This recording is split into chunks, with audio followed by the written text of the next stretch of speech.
नमस्कार दोस्तों, government job with AP sir YouTube channel में आपका दिल खुलकर स्वागत है। और हमेशा की तरह आप अपने एपी सर के साथ इस समय रूबरू हो रहे हैं, आपके दोस्त, मेंटर और एजुकेटर।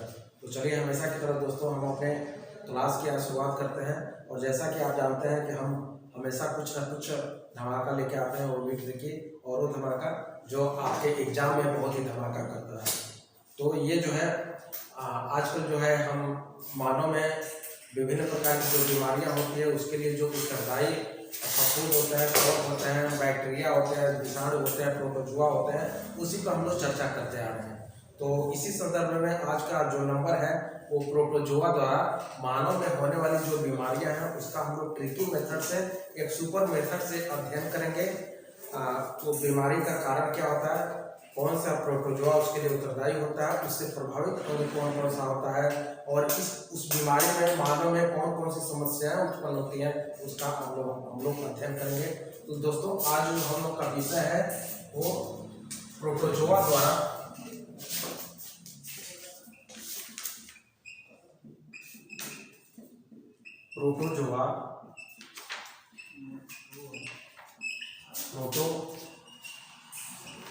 प्रोटोजुआ द्वारा मानव में होने वाले रोग, मानव में होने वाले रोग। दोस्तों, जानते हैं कि जो प्रोटोजुआ है एक परजीवी है, पैरासाइट है, और इसके द्वारा मुख्य रूप से जो मानव में 5 प्रकार की बीमारियां, डिजीज पैदा की जाती है, जिसमें जो है उन्हीं 5 बीमारियों का जो मुख्य रूप से आपके एग्जाम के लिए भी इम्पोर्टेंट है, आज हम उसका अध्ययन करेंगे। और उसके लिए हमारा जो ट्रिक है, उसके लिए दोस्तों जो हमारा ट्रिक है वो है पापा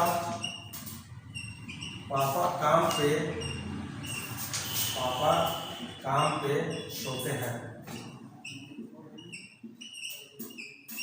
दोस्तों, ये जो ट्रिक है बहुत सिंपल है और व्यवहारिक भी है। जैसा कि आपका कोई गार्जियन है, आपके पापा है, काम पे जा रहे हैं, अपने वर्किंग टाइम में वो सोते हैं, तो उसी के संदर्भ में हमने एक ट्रिक बनाया है। इसमें दोस्तों एक जो है पापा में एक पा आपका साइलेंट रहेगा, या इसी से प्रोटोजुआ सोच लीजिए। दोस्तों, ये जो ट्रिक है इसमें आपका किस परजीवी या पैरासाइट द्वारा ये डिजीज उत्पन्न होते हैं, रोग उत्पन्न करते हैं, अपने आप बता देता है। जैसे प से प्रोटोजुआ की शुरुआत होती है, वैसे ही इस ट्रिक की भी प से शुरुआत हो रही है। तो अब ये ट्रिक का जो हमने किया, इसका हम लोग एक्सप्लेनेशन टोटल अपनी व्याख्या करते हैं, तो देखते हैं कि आखिर में क्या है। ये आपका दोस्तों मैंने एक बता दिया कि एक इसमें प जो है एब्सेंट है, तो पहला जो है प है, उसका आप जो रोग होता है वो है पायरिया। और दोस्तों ये जो पायरिया होता है, आप जो इसका मुख्य जो परजीवी है वो है आपका एंट अमीबा जिंजीवेलिस।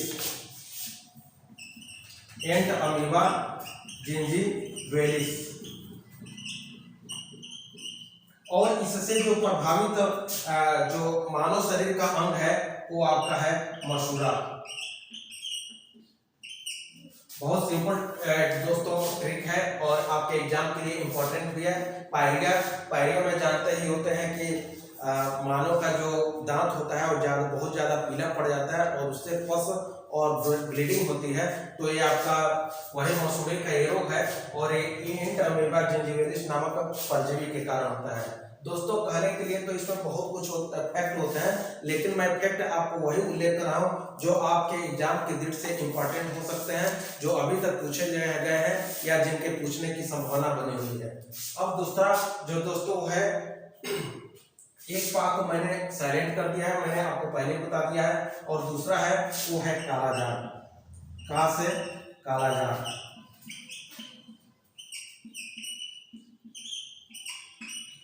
दोस्तों, कालाजार जो है बीमारी, ये भी प्रोटोजुआ की तरह होती है, और ये जो बीमारी है दोस्तों अस्थि मज्जा को प्रभावित करती है।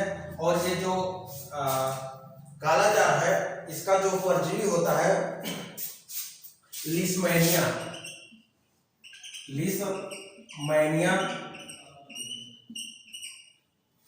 लिस्टमैनिया इसका जो परजीवी होता है, और ये जो है रोग में ये अस्थि मज्जा प्रभावित होती है, अस्थि मज्जा प्रभावित होती है।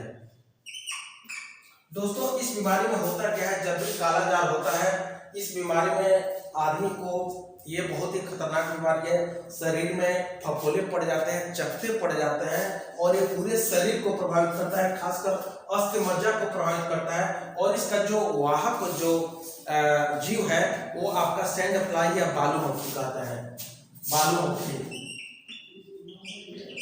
बालू मक्खी या सैंड फ्लाई इसकी वाहक मक्खी है। आपके एग्जाम के लिए क्योंकि इम्पोर्टेंट है, इसलिए मैंने आपको सैंड फ्लाई का भी उल्लेख कर दिया। और जो नेक्स्ट है दोस्तों वो आपका मॉस है। मॉस है, ये आपकी जो बीमारी का नाम है वो है मलेरिया। बहुत ही कॉमन और व्यवहारिक बीमारी हो गई है। हालांकि अब मलेरिया पे भारत सरकार द्वारा और विश्व बैंक के सहयोग से काफी हद तक इस बीमारी पर काबू पा लिया गया है। इससे जो इसका जो पैरासाइट होता है, प्रोटोजोआ होता है, वो होता है प्लाज्मोडियम।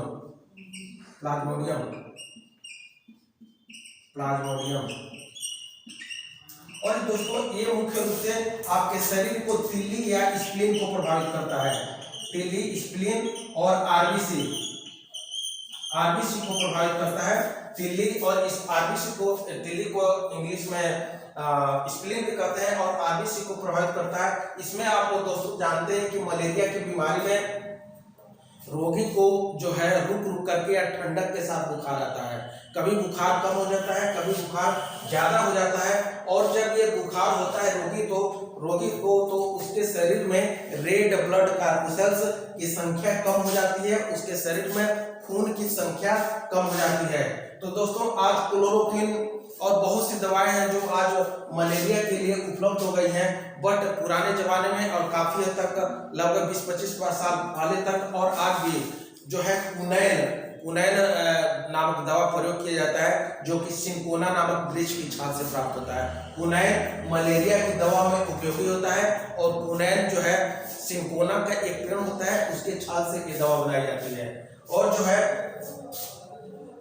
मलेरिया के लिए जो दोस्तों मलेरिया के बारे में मैंने आपको चर्चा कर दिया। प्लाज्मोडियम से होती है, तिल्ली आरबी से है, और इसके जो वाहक होते हैं ये भी एक मच्छर ही होते हैं। अब जो दोस्तों वो है नेक्स्ट है, वो आपका है पेचिस।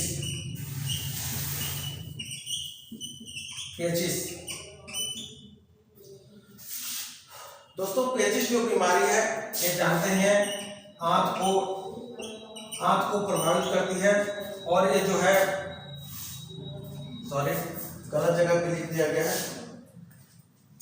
ये जो दोस्तों पेचिस है, एंट अमीबा हिस्टोरिका के पेचिस जो है, इसका जो कारक होता है परजीवी वो होता है आपका एंट अमीबा हिस्टोरिका।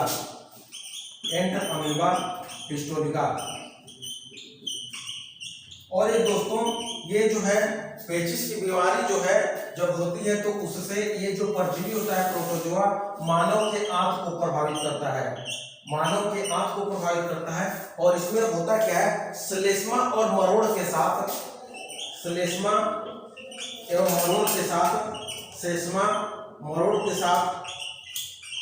खून के साथ आदमी को ज्यादा दस्त होता है।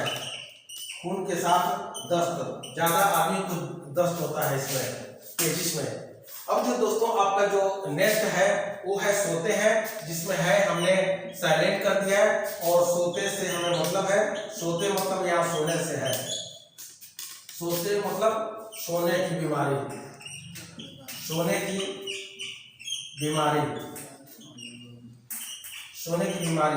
ये जो दोस्तों होता है, ये जो प्रोटोजोआ होता है ट्रिप्नेसोमा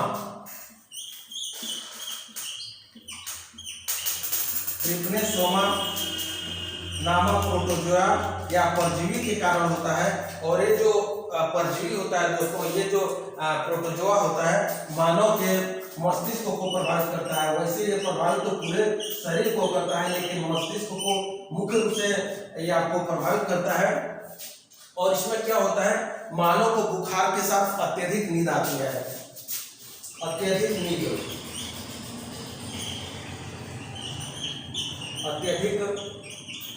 नींद बुखार के साथ आती है, बुखार के साथ। तो दोस्तों ये जो है हमने आज जो है प्रोटोजोआ द्वारा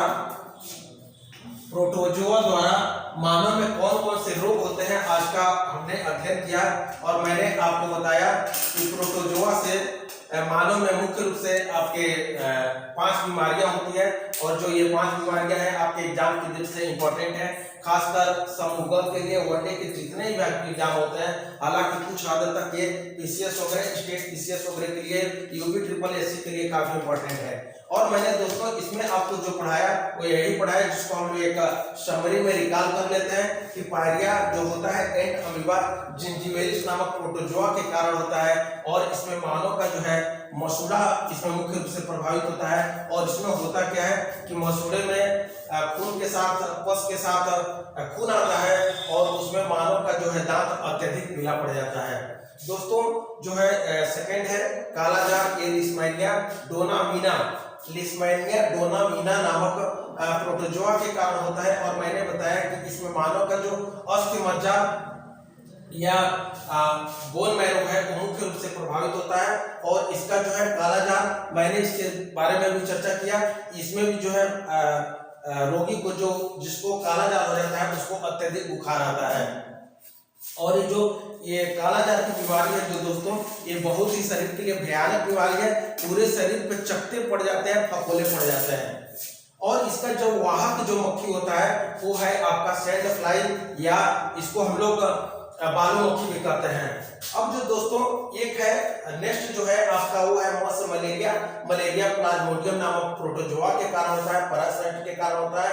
और इसमें जो प्रभावित अंग होता है मानव का तिल्ली और स्प्लीन होता है। और जब जिस व्यक्ति को ये मलेरिया रोग होता है उसके शरीर में आरबीसी की संख्या घटने लगती है। यहाँ एक चीज ध्यान रखिएगा, मलेरिया में आरबीसी की संख्या घटने लगती है। और आपका जो डेंगू बीमारी होता है उसमें जो होता है मनुष्य के शरीर में प्लेटलेट्स की संख्या कम होने लगती है। इसका भी जो वाहक होता है मच्छर ही होता है। अब जो होता है पेचिस, मैंने कहा पेचिस जो है मैंने बताया एंट अमीबा हिस्टोरिका नामक आपके प्रोटोजोआ के कारण होता है। और पेचिस में मानव का जो है आंत मुख्य रूप से प्रभावित होता है। और इस बीमारी से पीड़ित जो व्यक्ति होता है उसमें काफी दस्त होता है और उसके मल के द्वार से श्लेष्मा खून के साथ अत्यधिक दस्त होता है और काफी उसको समस्याएं होती है। कई बार उसको दस्त जाना पड़ता है, लेकिन कभी भी उसका पेट सही नहीं रहता है। अब जो है लास्ट में है सोते, और ये है मैंने सोते से लिखा है सोने की बीमारी। ये जो है ट्रिपनोसोमा नामक प्रोटोजोआ के कारण होता है। और ये जो पैरासाइट या परजीवी है मुख्य रूप से मानव के मस्तिष्क को, वैसे विशेषकर पूरे शरीर को प्रभावित करता है। और इसमें होता क्या है, इस बीमारी से, इस प्रोटोजोआ से जो अफेक्टेड प्रभावित व्यक्ति होता है उसको अत्यधिक नींद के साथ बुखार आती है। अब इसमें दोस्तों सोने की बीमारी ट्रिपनोसोमा में आपका ये जो एक थोड़ा सा इंपॉर्टेंट है वो है ये सीसी नामक मक्खी के द्वारा फैलता है। सीसी जिसको हम लोग इंग्लिश में TSE लिखते हैं, सीसी नामक मक्खी। ये आपको दोस्तों एग्जाम के दृष्टि से इंपॉर्टेंट है। ये जो होता है जो ट्रिपनोसोमा होता है इसका जो वाहक होता है, कैरियर होता है, सीसी नामक मक्खी होती है। तो दोस्तों आज के क्लास में, आज के सेशन में हमने प्रोटोजोआ द्वारा मानव में होने वाले जो रोग हैं इसके बारे में, मानव में जो रोग है उसके बारे में अध्ययन किया। और ये जो रोग तो बहुत होते हैं और प्रोटोजोआ द्वारा इसके अलावा भी कई तरह के रोग होते हैं, लेकिन हमारे जो सेशन में, हमारे क्लास में पढ़ने का सिर्फ और पढ़ाने का एक ही उद्देश्य होता है कि आपको एग्जाम के लिए कोई इंपॉर्टेंट हो। हमारे पढ़ाने का सिर्फ यही उद्देश्य होता है कि यहाँ जो पढ़े उसका एग्जाम हॉल में आपको फायदा मिले। तो दोस्तों ये उम्मीद है कि आज का जो सेशन है वो आपको प्रभावित किया होगा, काफी अच्छा लगा होगा, और इसके लिए हमने जो ट्रिक निजात किया है वो भी काफी हद तक मानवीय व्यवहारिक है। और एक बार आप इसके बारे में थोड़ा सोच ले, इसके बारे में थोड़ा अध्ययन कर ले तो हमेशा के लिए तैयार हो जाती है। और उसी ट्रिक के आधार पर मैंने इसका पूरा एनालिसिस किया है। कौन सी बीमारी किस प्रोटोजोआ के कारण होती है, किस परजीवी के कारण होती है, उससे प्रभावित अंग कौन सा है, उससे शरीर को क्या हानि होती है, उसके वाहक कौन कौन से मक्खी या मच्छर है, उसके बारे में हम लोगों ने अध्ययन कर दिया। तो दोस्तों आज के साथ ही आपका जो प्रोटोजोआ से संबंधित विभाग है ये जो है सेशन आपका समाप्त हो रहा है। उम्मीद है कि आपको सेशन ये निश्चित रूप से पसंद आया होगा। आपको एक बार में समझ ना आए तो कम से कम 2 बार 3 बार, जब तक आपका समझ नहीं आ जाता है, अंडरस्टैंडिंग आपकी डेवलप नहीं हो जाती है, तब तक आप इसका अध्ययन कर लीजिए। और चलते चलते मैं यही कहूँगा कि अगर आपको ये सेशन जो पसंद आया है, अगर अभी तक आपने सब्सक्राइब हमारे चैनल को नहीं किया तो प्लीज़ सब्सक्राइब, लाइक, शेयर कर दीजिए। और जो हमारे दोस्त हमारे चैनल को सब्सक्राइब कर लिए हैं उनको बहुत बहुत धन्यवाद। तो चलिए दोस्तों, इसके साथ ही आज हम अपने सेशन की समाप्ति करते हैं और एक नए टॉपिक, एक नए जोश के साथ हम लोग फिर अगले दिन मिलते हैं। तब तक के लिए सबको जय हिंद और हैव ए नाइस डे।